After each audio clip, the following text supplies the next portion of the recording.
अगर आप post office की किसी भी स्कीम में निवेश करते हैं या करना चाहते हैं तो आपके लिए ये वीडियो काफी इंपॉर्टेंट है, क्योंकि पोस्ट ऑफिस अब आपके पैन आधार से लिंक है या नहीं सब कुछ वेरीफाई करेगा। आपको पता ही है कि पिछले साल 1 अप्रैल से पोस्ट ऑफिस की स्कीम में निवेश करने के लिए पैन और आधार का डिटेल देना मैंडेटरी कर दिया गया है। ऐसे में पोस्ट ऑफिस आपके परमानेंट अकाउंट नंबर यानी कि पैन की वैलिडिटी को इनकम टैक्स डिपार्टमेंट के साथ क्रॉस चेक करके वेरीफाई करेगा। इसका मकसद ये इंश्योर करना है कि आपका पैन आपके आधार कार्ड से जुड़ा हुआ है। इसके साथ ही आपने पोस्ट ऑफिस की स्कीम के लिए जो नाम और डेट ऑफ बर्थ की जानकारी दी है वो सही है या नहीं। इनमें कोई गड़बड़ी मिलती है तो आप इन स्कीम में निवेश नहीं कर पाएंगे। PAN verification system Protean e gov technologies, जिसे पहले NSDL कहते थे, ये उस सिस्टम के साथ जुड़ा हुआ है। इस सिस्टम से मिले रिस्पॉन्स के आधार पर पैन को फिनेकल में मान्य किया जाता है। ये व्यवस्था 30 अप्रैल 2024 तक लागू थी। PPF, NSC और दूसरी छोटी बचत योजनाओं में निवेश करने के लिए पैन आधार अनिवार्य है। 7 मई को जारी डाक विभाग की एक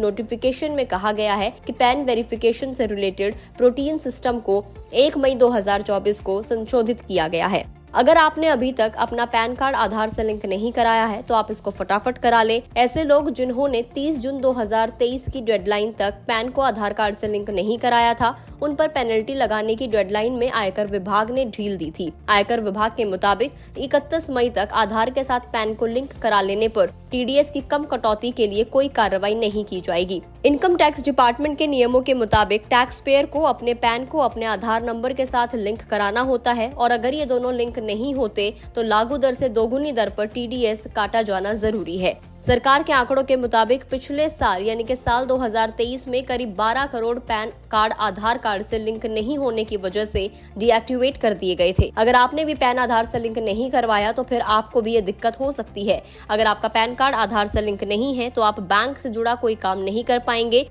क्योंकि बैंक के तकरीबन सारे कामों के लिए पैन कार्ड की जरूरत पड़ती है। आपका पैन आधार से लिंक नहीं है तो आपको कई नुकसान होंगे। आपका पैन डीएक्टिवेट हो जाएगा। इसका मतलब ये होगा कि आपका पैन अब कर संबंधी यानी कि टैक्स से रिलेटेड काम करने के लिए वैध नहीं होगा, वैलिड नहीं होगा। अगर आपका पैन डीएक्टिव हो जाएगा तो पेंडिंग टैक्स रिफंड और उस पर ब्याज इशू नहीं किया जाएगा। वहीं हाई रेट पर TDS की भी कटौती होगी। अगर आपका पैन आधार से नहीं जुड़ा है तो ट्रांजैक्शन करते समय उस पर लागू दर से दोगुनी दर पर TDS काटा जाएगा। अब ऐसे में सवाल है कि इतनी सारी चीजें इंपॉर्टेंट है जिसमें आपका पैन और आधार लिंक होना जरूरी है, तो आप कैसे कराएं?